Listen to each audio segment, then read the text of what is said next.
কলকাতা থেকে বিশাল পুলিশ বাহিনী নিয়ে চিকিৎসকের বাড়িতে তল্লাশির কি আদৌ প্রয়োজন ছিল? 2 বছর আগে যেখানে তিনি থাকতেন সেখানেও তল্লাশি চালিয়ে আতঙ্ক তৈরি করতে চাইছে পুলিশ।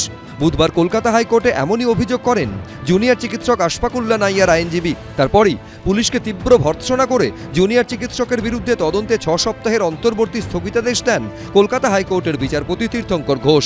আরজিকর মেডিকেলে তরুণী চিকিৎসককে ধর্ষণ খুনের পর যে জুনিয়র ডাক্তাররা আন্দোলনে নেমেছিলেন, আরজিকর মেডিকেল কলেজের পোস্ট গ্র্যাজুয়েট ট্রেনি আশফাকুল্লাহ, আন্দোলন, ধর্ণা, অবস্থান, মিছিল থেকে মুখ্যমন্ত্রীর সঙ্গে মুখোমুখি বৈঠক, সবেতেই সামনের সারিতে থেকে প্রতিবাদে মুখর হয়েছিলেন তিনি। ভয়টা যেমন একটা কন্টাজিয়াস, মানুষ কিসের ভয়ে এতদিন কথা বলছিল না এবং অনেক অন্যায় মানুষ সহ্য করে নিয়েছে, এটা আমরা দেখে আসছি। মানুষ সোজা সাহস সিদ্ধালা করে কথা বলতে পারে না। আমি এই অনুষ্ঠানের মাধ্যমে সেটাও বলতে চাই যে সাহসটা কিন্তু সেরকমই কন্টাজিয়াস। সম্প্রতি তার বিরুদ্ধে নিয়ম ভেঙে ভুল পরিচয় দিয়ে প্রাইভেট প্র্যাকটিসের অভিযোগ তোলা হয়। সিঙ্গুরের একটি হেলথ সেন্টারের এই পোস্টারে ইএনটি বিভাগের পোস্ট গ্র্যাজুয়েট ট্রেনি আশফাকুল্লাহ নাইয়াকে ইএনটি বিশেষজ্ঞ হিসেবে উল্লেখ করা হয়। এই ছবি সামনে আসতেই রাজ্য মেডিকেল কাউন্সিলের কাছে আশফাকুল্লাহ নাইয়ার বিরুদ্ধে অভিযোগ জানায় West Bengal junior doctors association.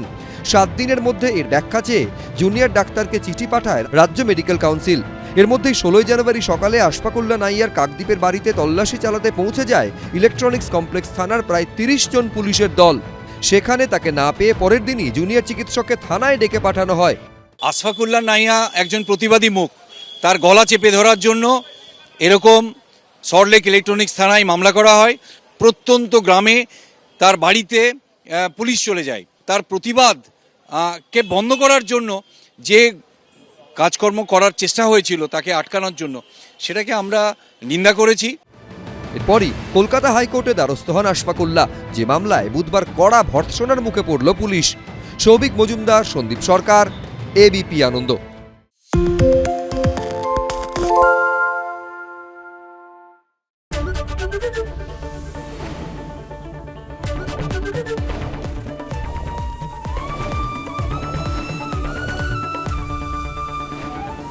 ABP আনন্দ, এগিয়ে থাকে, এগিয়ে রাখে। বাংলা ঝামেলা চায় না, বাংলা খবর চায়। বাংলা খবর, বাংলার খবর। আরে চাটা দে। এই আমার একটা চা দেন। কি হলো আমারটা? বাংলা পক্ষপাত চায় না, বাংলা খবর চায়। বাংলা খবর, বাংলার খবর। সত্য অন্তহীন, সত্যের খোঁজও তাই, সত্য সন্ধানে তাই আমরা অক্লান্ত, অকুতভয়। এবিপি আনন্দ নতুন ভাবনার প্রতীক, যা মনে মুক্ত, তথ্যে যুক্ত এবং যাবতীয় সীমানার বাঁধন থেকে মুক্ত। সীমা না শব্দটির মধ্যে লুকিয়ে আছে মানা শব্দটি, যেন চোখ রাঙানি এক অদৃশ্য বেড়াজাল, যা আটকে রাখে আমাদের এক ছোট্ট গণ্ডির মধ্যে। একমাত্র সঠিক খবরই গড়ে তুলবে এক মুক্ত সমাজ। সেই জগৎ গড়ার লক্ষ্যে কোনো সীমানার ঠুকুটি আমরা মানব না। এবিপি আনন্দ, এগিয়ে থাকে, এগিয়ে রাখে।